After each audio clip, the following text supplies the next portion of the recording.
What's going on, guys? Welcome back to the channel, and for today's video we'll be going over some new LEGO Star Wars 2024 leaks. Starting off, we'll be getting set number 75372, the Clones vs Droids Battle Pack with 215 pieces for $30. Now first off, you might be thinking to yourself, a battle pack for $30 is way too high, in which I would agree with you usually, but the reason why this one costs so much is because there's actually going to be 10 minifigures. Yes, that's right, 10 minifigures. This set is almost like a supersized battle pack, in which I'm very excited for.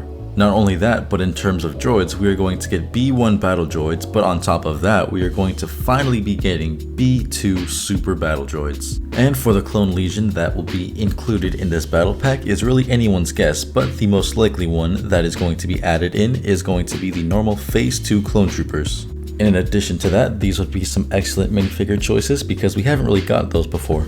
There was also a rumored ARC 170 fighter, in which I don't know how good that's going to be, and considering that this set is $30, they might just have to skimp out on that.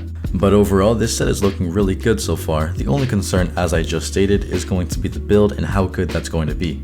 And next up is going to be set 75376, Grogu's Escape for $30. Right off the bat, this set sounds great, with it being from Mandalorian Season 3 where Grogu was escaping Order 66. Of course, this set is going to have a Kelleran Beq minifigure, as he was the main reason Grogu was able to escape Order 66. And of course, from the scene, the set does need the main speeder that they were being chased in. Now for $30, this still seems a bit too expensive for just the speeder and 2 minifigures, so I'm thinking that they might add another figure or 2, which could possibly be a Shock Trooper and a normal Phase 2 Clone Trooper. Adding in a Shock Trooper would be pretty nice, since the only way to get it is to pre-order the $140 gunship that's coming out in September, and even then it only comes with 3 Shock Troopers. I don't think that the speeder is going to be the only build in this set, so what I think that they are going to do is build a piece of the platform that they crashed on in the scene. That makes the most logical sense, since I can't think of any builds that they would include. Next leak is going to be set 75387, the Tantive 4 boarding diorama for $55. This set is another great set, as this is taking the scene from the beginning of A New Hope, where there was a shootout before Darth Vader boards the ship. I can really see this being an amazing set, as it will probably have a similar look to the Dark Trooper attack set. But with this having a higher price and being a diorama, I could also see this being very clean and polished. There will also most likely be a plaque with the Star Wars quote on it, like in the other sets. In terms of minifigures, it's pretty easy to guess who's going to be in the set.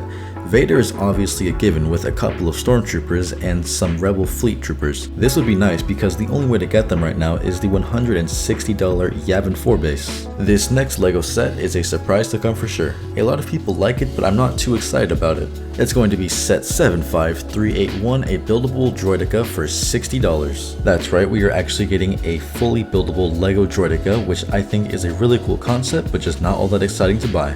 But who knows, maybe when the set leaks and we're actually able to see it, I might change my mind. Next set is another diorama set, which is set 75380, Boonta Eve Pod Race Diorama for $80.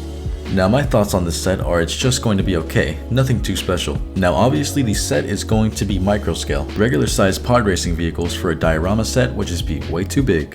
In a way, this set is going to be similar to the Death Star Trench Run, which was really just a mediocre set overall. And in this set, I won't be expecting any figures due to the size.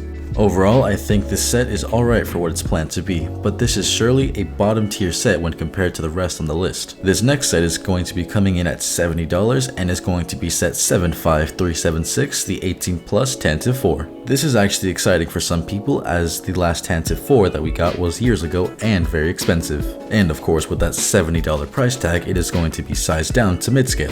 I think this will go nicely beside the mid-scale Super Star Destroyer. The only downside to these mid-scale sets is that you pay $70 and don't even get figures, which is pretty disappointing, so hopefully this set at least has one. Next up is another mid-scale LEGO Star Wars ship, and it's going to be set 75375, the 18 plus Millennium Falcon for $80. This mid-scale Millennium Falcon is actually pretty exciting because it's going to go with all of the other mid-scale sets. What I don't like about this set, however, is how it's going to be $80 instead of $70. I'm just guessing that the build for the Falcon is going to be somewhat bigger to counter that price. Now this is a set that some people might get and others might not due to a similar build like this coming out about 2 years ago, and this set is going to be 75379 R2-D2 for $100. Now just from hearing this, it sounds great because we are going to get another buildable R2-D2, except this time instead of $200 it's going to be a more affordable $100. And that $200 R2-D2 set will be the ultimate deterrent when buying this set because there's really no reason to downgrade from a set that you already have. But nonetheless, I'm still expecting this set to look amazing. Moving to the more pricier side of this list, it's going to be set 75374, the Skeleton Crew ship, for $140. Now as I'm recording this, there isn't really much released on the Skeleton Crew TV show, so I can't really have too much of an opinion on this ship. However, there have been leaked images from the TV show and it appears to have a very cool looking exterior. There's also another image that shows the inside of the ship and what I think is the Skeleton Crew all sitting in it. So what I'm guessing is that all the characters in the ship are going to come with the LEGO set. Hopefully we'll be getting a trailer soon for this show to have a more valid opinion on the set. And lastly, looking over to the May the 4th UCS set, which will be set number 75382, the TIE Interceptor, for $240. Now this set sounds amazing. We are finally getting a TIE Interceptor UCS set. And now looking at this TIE Interceptor, we can only predict that the next UCS set will be either a TIE Bomber or a remake of a TIE Fighter.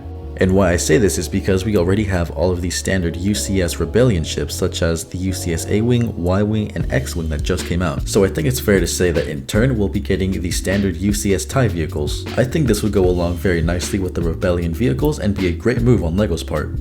But that's all we have for you guys today. If you enjoyed the video, make sure to leave a like and subscribe if you haven't already. And also be sure to leave a comment with your thoughts on the sets down below, along with any suggestions you may have for us. But with that, thank you all so much for watching, and we'll see you all later.